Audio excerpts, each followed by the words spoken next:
Welcome to Dementia-Friendly Prince George's County, Maryland Northern Sector webinar series for caregivers. Today's topic is Downsizing Made Easy, sponsored by Prince George's County Government and the Department of Family Services. You know, downsizing can be that you're moving to another community or, actually moving, physically moving, or it could just be that you're decluttering your environment. And so the things that I'm going to go through tonight, some of the steps, or just making it easier and overjoyed, you're happy about that move or that downsize or that decluttering, and take away some of the stress, because we're going to talk about some steps that you can go through that will make this a little bit easier. So, okay, so we talked a little bit about myself. Just want to mention that all of these moves are transitions, whether it be you're moving to another community or you're moving to a nursing home, assisted living, all of these things are transitions. And what I like to do is to manage all the aspects of that move to make it a little bit more or less stressful for you. So we're going to talk through 5 steps that we downsizing made easy. And before I go into that, I just want to say one thing. As we get older, I think all of us will like to hold on to our independence. And, we're not looking forward to that day when someone else is taking care of everything within our lives and we're totally dependent on them for our livelihood. So I think it's safe to say that we want to hold on to our independence as long as we can. And in saying that, one of the most independent things that we could do for ourselves is to reflect and plan out how we want the rest of our lives to look, whether it might be where we are going to live, or what we're going to be doing. And so taking some steps here, even as a caregiver, to look at your life and see what it is that I want to do for the rest of my life is something that's really, really independent of you, and you can do that right now. So no matter if it's yourself or if it's your loved one, you want to work with them too to think about the rest of their life. And so that's kind of what we're going to be going through when we're talking about downsizing made easy. So the steps are, first, creating a plan. And we're going to think about some things that you need to consider to make this plan. And then once you have that plan, you want to communicate it, because you want your family members to know what it is that you want. And of course, if they're capable of getting it for you, then that's good. But you want to at least let them know what it is that you want. And if it's for yourself, you want the rest of your family to know what your goals are, or what your priorities are. And then surrounding yourself with professionals. These are the people that know more about what it is that you're about to engage in. Or you might talk to people who've gone before you, who've done some of these things already, to just kind of get a sense of best practices.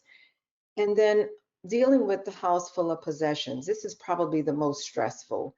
And so it's thinking about what are you going to do with all of the things in your house, because when we downsize, we have to shred some of those things, and sometimes that's really hard.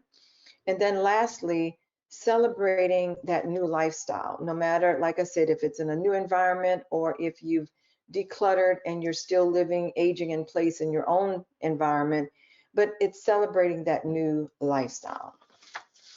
So we're going to move through these steps. And the first one, as I mentioned, is creating a plan. And in creating a plan, we want to reflect on how we want the rest of our life to look. And it has to be based on your lifestyle and your future needs. And if you're planning for a loved one, if you're a caregiver and you're planning for the loved one, you have to think about what's best for them now and also in the future. So let's look at some things to consider. So the first thing is, what type of lifestyle do I need right now? And what do I want in the future? Maybe it's that you want to live closer to your family, to your kids. Maybe you want to actually live with your kids. My mom and dad actually lived with me. They were in a place by themselves initially, and then it came to be that the best thing for them was to come and live in the house with me and my husband. So, you have to think about that as to where you want to be. And again, it has to be based on what do you need? What do you need now, and what will you need in the future? My one of the downsizing moves my husband and I had made was to a smaller townhome at one point, but we had steps. And my younger daughter said, why are you guys moving into this townhome with all of these steps? It was 4 levels. But we had downsized from a larger home. And of course, it wasn't our last home because now we're in a home where we have single level bedrooms, especially because my parents had lived with us. So, what type of lifestyle do I want? Where do I want to be? What does that look like? So reflect on that and write down some of your ideas. The next thing you might want to think about is your current and long-term health. You might be pretty healthy today, but what's going to happen if something were to happen to you, or if your health changes? So you also want to be thinking about, when I move, if I move, do I want to move close to my doctors, or close to the hospital, or close to pharmacies?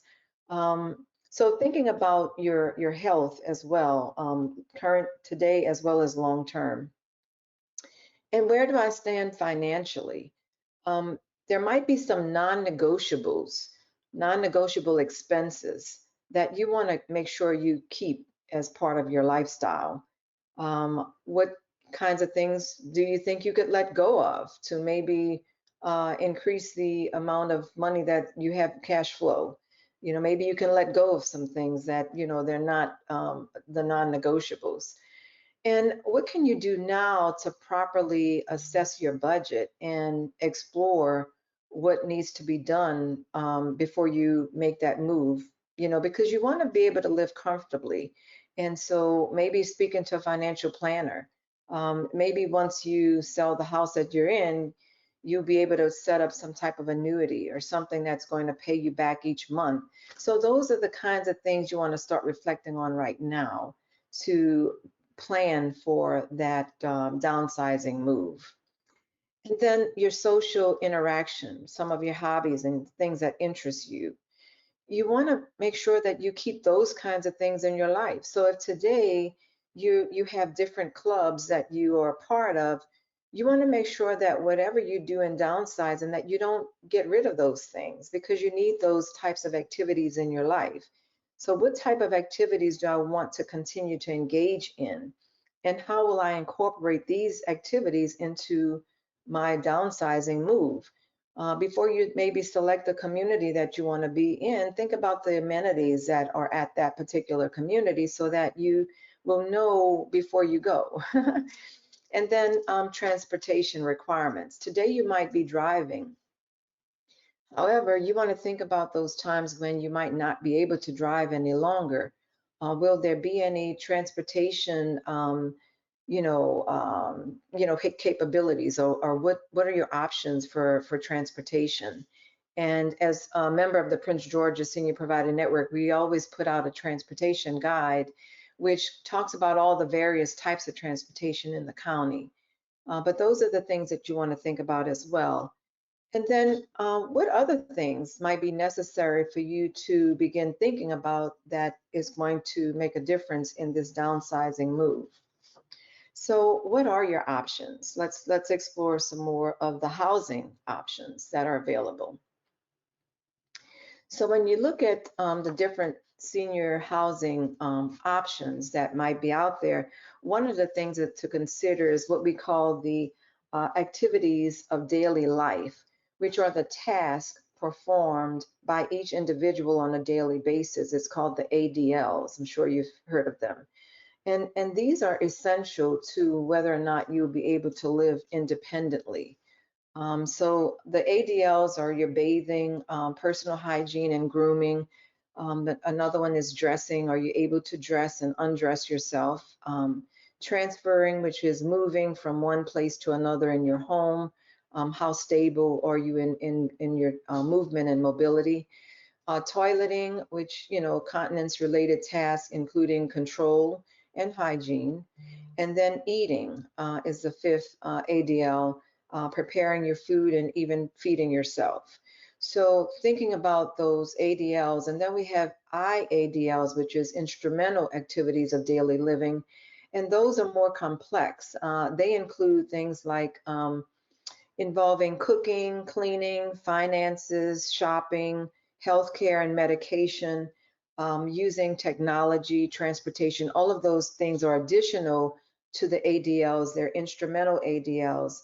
So you have to consider where you are with all of those things before you can then decide, can I select independent senior living, or do I need a little bit more help, which would be in this assisted living, um, or do I need nursing care, and so on. So if you look at independent living, of course, you are pretty familiar with that. You come and go, you're just in a senior community, but you're pretty much living, on your own, totally independent. And then when you look at assisted living, at least one of those ADLs, you're going to need some assistance with. But assisted living is not 24/7 medical care, but you will need some assistance with one of your activities of daily living. And then skilled care, nursing care, all of those are more 24/7 medical care, memory care. And then we move to the continuing care communities, the CCRCs. And with these, you have one community that houses all the multiple levels of care. However, if you're thinking about doing something like a continuing care community, you have to decide that you want to move into that type of community right now while you're able to live independently. They usually have an entrance fee that you would have to pay to get in. But then once you're in that community, even if you're husband and wife, either one of you, if your level of care changes, you stay within the same campus. So your wife or your spouse might be in nursing home where you're still in the independent care community. But you have to get into those communities when you are healthy. So that's another reason for planning. How do you want the rest of your life to look? Because if you feel that, let me think about, what I'm going to want to do and who's going to care for me, you might decide to search, some of the continuing care communities to get into early. And then, of course, senior communities, 55 and older, you have your planned adult communities, condos, townhomes, and subsidized housing. So those are the various types of housing options that you have. And so the next thing, once you take the time and really reflect on how you want the rest of your life to be and what needs to be considered, then you want to communicate your plans to your family and your friends. And again, it's not to get their permission, but it's in the case that, they don't know what it is mom and dad wanted or what your loved one wanted. You want to make sure that you communicate those kinds of things to them because they're then better able to support you. And in the case that they have the funds and they have the capability of following your plan, then you will be happy and they will be happy too because they've done something for you that they know that you wanted. So communicating your plans to your family members and friends is really important. Again, you're not asking them for permission, but you are establishing some expectations of your goals and what it is that you feel you want for the rest of your life. So you might take some time to visit these communities, look at the amenities, take your notes. There's various tours that go on. We have other companies called assisted living locators. There's social workers. So there's different people that will give you the information about the various communities. And as a real estate agent, I can provide information about places like condos and apartments and things of that sort. And I work in conjunction with some of the senior communities so that, we can set up tours. But you want to understand the amenities of these communities. And again, what the costs are, because there's a lot of communities that there's a big cost involved.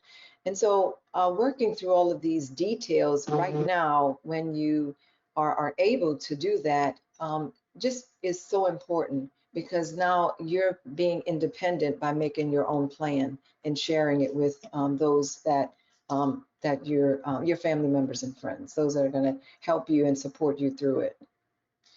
The third step is to surround yourself with qualified professionals. And I like to say this is my partners. These are my partners. So when I go in to assist someone in making a downsize move, I bring in this whole crew with me, because again, I like to manage and help with all aspects of the move so that we can decrease the level of overwhelm and make it a more positive process moving forward. So you might need a move manager, someone that's going to come in and take a look at all of your furnishings and things that you have and help you decide. The personal organizer will help you decide if what things you need to move with you, what things you are going to be donating to someone else, what things you're going to just let go of and take to the dump, so that move manager and personal organizer is those, people that are going to help you with the things that are in your home, as well as the estate liquidator. There's things that you might have a collection of items that an estate liquidator will help you sell, so there's a lot that goes on there. And again, I work in conjunction with these so that it decreases the overwhelm of you having to talk to so many people and make so many calls. Um, and then if there's home, maybe you're going to live where you are, but you need to take care of some maintenance in the house. So we have home repair contractors, pest control contractors, house cleaning, people that will help you uh, downsize in your own environment, but also decorate to make the home pleasing. Or if you're moving to another community, they will help you to get the home in the right order and like I said, help decorate and stage and just for you to be in a nice environment. And then of course you have estate attorneys because a lot of times we're dealing with housing, especially if it's for a loved one, and you need to have an estate attorney involved, a financial planner, the insurance, and then depending on the type of housing, assisted living, home health care, maybe you're going to stay in place, but you need to have the home health care come in.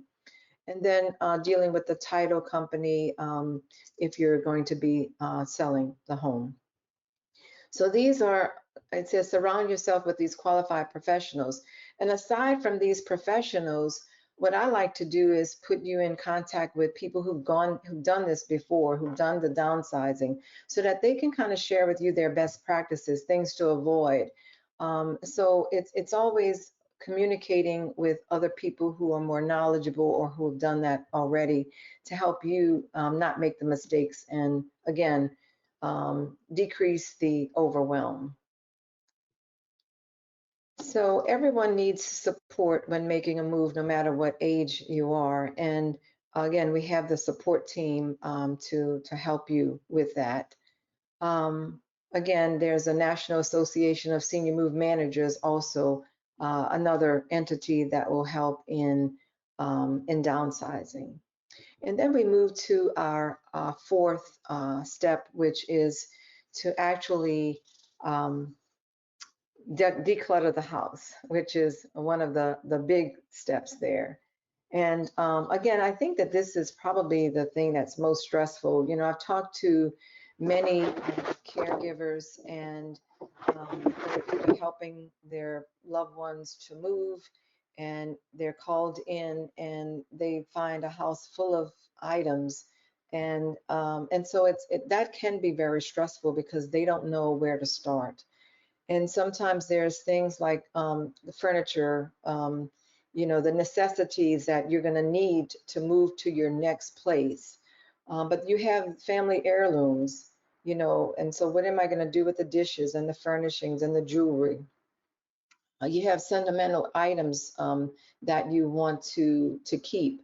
And a lot of times people don't want to part with things. And so what we would tell them is take pictures of items and put it in books, in your photo albums, so that you can always look back at those items instead of actually having the physical item itself. Because a lot of times the physical item will sit on the shelf or they'll sit behind something and you never really look at it anyway.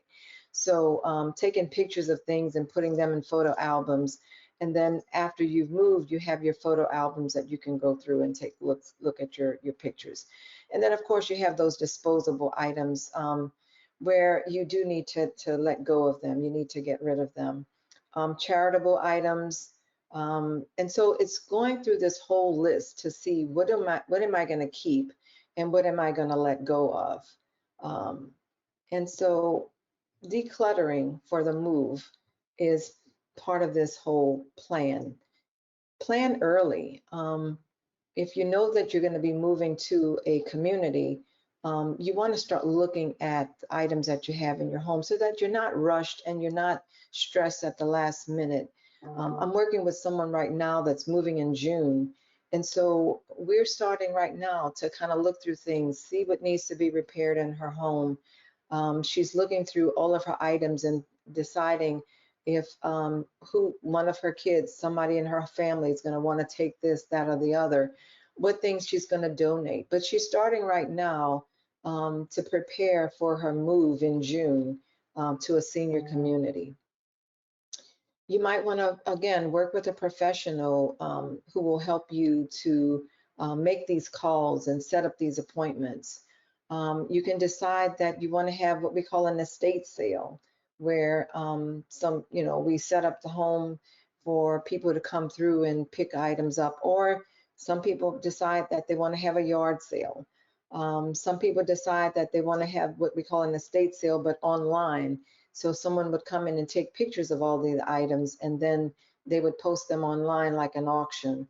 And so all of these things can be very successful. But again, instead of you having to feel like you're dealing with this all by yourself, you can have a team of people that would help you go through this whole process. And then what are the benefits of it? Okay, so if you are downsizing to a new community and you are now freeing yourself from all of the stuff in your house, you're going to feel less, anxiety and stress. And especially, we want you to feel this through the process. We know that once you're done, you're going to feel a lot lighter, but we want to help you feel less stressed through the process. So the benefits of doing this is to reduce stress and anxiety. Um, Less stuff around you, it's going to be less stress. To create a calm and environment so that you're able to relax, through the whole process. I'm always there, kind of like holding the person's hand, saying it's going to be okay. It's going to be okay. We're going to get through this, and helping them go through this whole process. In downsizing or even just decluttering, easier and clean because you have less less stuff around you, so it's easier to keep it, your environment's nice and clean. And when we say save time and money, how many times have you purchased something and you couldn't find it in your house and you go out and purchase it again? And then you come to find out that you have multiples of items. And that's what happens when we have so much stuff in our house that we don't know where everything is. And so, decluttering is actually going to save you some time and money because you'll be able to know where everything is in your house. And then it becomes less of a burden on your loved ones if something were to happen to you and they have to come behind you and figure out what to do with your things. So if you downsize early before you something changes in your life where you have to move to assisted living or nursing home, if you start downsizing today, as a baby boomer, as a caregiver, for your own, in your own place, it's going to be less of a burden for your loved ones when they, have to come behind you and do things. And then if you decide to give away, some of your furnishings or some of the things that you don't need anymore, that's also helpful because you're now giving, you're donating to someone else that's in need. So how do you get started? Well, you don't want to eat a whole elephant, they say at one time. You want to just take one bite at a time. So you want to start with a small space. You want to start with a room. So let's declutter this closet, and then let's declutter this room. And you want to set some good, reasonable time frames for you to do this. You don't want to rush into something or feel like you have to do your whole house in a week. Give yourself some time, unless, of course, you're at that point now where you don't have any more time, then you definitely need someone to come in and help you. Um, but give yourself some time and it helps you, as it says here, to stay motivated. Because once you get overwhelmed, it's going to be hard to face that again. But if you take little steps and you clean out a room, you clean out a closet, it makes you feel good. And so then you do the next one. So set out a plan, as to which room you're going to tackle first, and put a date by it. And then the next room that you're going to tackle. And get some timelines there, some realistic timelines, so that you can see some progress, which is also going to keep you motivated and keep you happy going forward. Um, Again, determine what stays and what goes. If you haven't used something in years, you probably don't need it anymore, and you could either donate it or somehow, let it go. And if you're relocating just over a couple of days, this gets into what do you need to pack just for those couple of days, before your furnishings will get to wherever you're moving to. So this is just a little heads up that, if you're moving from one house to assisted living or to another, a smaller condo or whatever, and you've packed everything up, you had your movers pack everything, you want to just remember some things to keep out that you're going to transfer on your own. And those would be, sheets, towels, essentials, things to maybe wear over the couple of days and stuff like that. It's, reminding us to dispose of any worn out or broken items, and don't even donate them. A lot of these things came from one of my personal organizers, because this is the kinds of things that she comes across. She reminds me to always tell my clients to shred all of their important papers. And as a one of the things that I do twice a year is a shred event. And so I contact all of the caregivers and everyone I know really on my database to come out to a free shred event where you can bring all of your checks and important documents that you don't need any longer. And then I have two websites here that you can log into to find out how long should you keep certain papers and certain documents. So that might be something to check into, so you know how long you should be keeping items. So moving back right along, things to consider when parting with items like from your bedroom. If you're moving and you can get rid of pillows and excess hangers and things like that when you're downsizing, and just take the things that you really need. She's gone through living room and she sees old magazines and old rugs and just old things, even like DVDs and CDs. And I was actually cleaning out my desk and came across some really old CDs and cassettes. And so it's things like this that, if you're never ever going to be able to use it again, then don't hang on to it. Let's declutter and get rid of those things. And as well as in your kitchen, if you have duplicate items, flatware sets, china, glasses. Again, even in my house, I have loads of glasses. And because my husband and I just refinished our floors, we had to move different things around. And so now we're decluttering and we're getting rid of all of those old things. And there's so many people, so many people that actually can use some of these items. So we do need to part with them, especially if we're not using them, so that someone else could be blessed with them. And then we move into our last slide, which is our last section, which is celebrating that new lifestyle.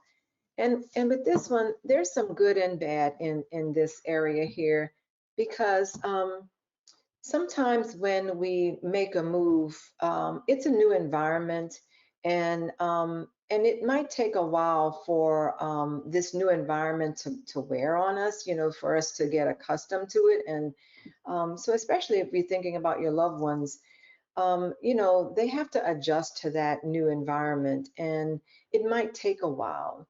So we need to really pay attention to how they're feeling and what's going on with them, and maybe just ask them about how they're feeling. If it's yourself who's moved to a new environment or whatever, you need to take note of how you're feeling, what's different. Are you happy? Are you kind of sad? Because I mean, when a person's lived in a home for over 40 years, and it comes to a point where they have to move out of that home, they might know that it's the right thing for them to do. And you also may know that this is the best thing for you. But it's not always fun and happy parting from a place where you've lived for so many years. So think about that, and think about how you might be feeling. We might even sometimes journal about how you're feeling today. And over time, you see how things may change and as you're getting used to that new environment. And everyone is different. Someone might move into a new space, and it doesn't take them long to adjust, and they get right into the new activities and things going on. Whereas someone else, maybe they just had a loss of life, in their family, and it's causing them to have to move to a different place. So it's not always an easy move. And so you do want to pay attention to what's going on with that individual, so that you can be supportive to that, or find support for that individual. And so again, all of the moves may not be very easy initially, but what we want to do is look at how we can make adjustments. And it might be staying or even becoming more active in that particular environment. Um, Keeping in touch with your family and your friends. If you've moved out of a neighborhood where you had your neighbors and you knew your neighbors, you want to stay in touch with them. So you want to make sure you contact them and you engage with them somehow. And you want to, if you're able to, keep physical activities, so once we stop moving, everything kind of like shuts down. So we want to make sure that we continue to focus on staying healthy and staying physical. Um, Educate yourself. So there's lots of information that you can begin or continue to read or to engage in. So we want to continue to stay active, stay healthy, keep our minds going, and explore available resources. Take some time to explore that new environment, and just stay engaged. So one of the things that I wanted to mention is, as a caregiver, I failed to mention this earlier on. The Prince George's Senior Provider Network is having a caregivers retreat. And this is a time where, as a caregiver, you can come out and hear another caregiver's story, and also get some information on what's going on with their caregiving, and be inspired, or share your story. So that's one of the things I wanted to make sure that I did talk about before I ended today. But I do want to also share with you. Someone would say, well, why should we downsize? What's the best thing about downsizing? And so what I'd like to say is that studies have shown that seniors who stay actively engaged socially and intellectually live longer, healthier, and more satisfying lives. And when speaking with older adults, they'll tell you the reason they are healthy at the age of 83, 93, and 103 is because they stayed active and they've stayed active and engaged. So when you live in a home that you've lived in for a long time, if it requires ongoing maintenance, unmanageable expenses, or if it doesn't fit your lifestyle any longer, it's essentially it becoming a burden to you. And I'm sure you might know someone who um, maybe they live by themselves now and they're not eating properly because they're not engaged with, or they've lost an appetite. So sometimes if they're in a community where there's other people, where they're engaging in activities and things like that, they will continue to stay healthy because they're not alone. You know, it's not good for us to actually live lonely, alone. um, with this burden of having expenses and manageable expenses, maintenance expenses for the home and things like that, that in itself can become stressful. And with stress comes poor health and sometimes exhaustion, overwhelm of all of these things. So when a community provides things like meals, transportation, social activities, and convenience, most people will find that when they're experiencing this type of lifestyle, they have increased energy and increased awareness and a more positive outlook on life. So it doesn't mean that every environment is for everyone, but I really ask that you take some time to reflect on your environment and what are the things that you need to put in place so that you can downsize, whether it's in your home or in a new community, um, and feel overjoyed about it and not overwhelmed about it. So going back over those steps, it's first reflecting on what it is, how you want the rest of your life to look, and taking some time to really reflect on that, what it is that you need to live the rest of your life comfortably. And then the next thing is to communicate that with your family, with your friends, and then surround yourself with the professionals who know more about the different things that you might need. For instance, if you need contractors, if you need move managers, if you need any of those professionals to help you in this downsizing, you want to connect with them. And then, of course, dealing with the house full of stuff. What are you going to do with it? So, again, just thinking about that and connecting with the professionals who can help you through getting rid of the items. And not so much getting rid of them, but putting them in the right place. If you're donating some, if you're taking some with you. So, whatever it is you're going to do with the stuff that's in your house. And then, lastly, feeling good about celebrating that new lifestyle, whether it's still in your same home but you've decluttered it, or if you're in a new community, 55 and older, assisted living, wherever it might be, but enjoying this new lifestyle.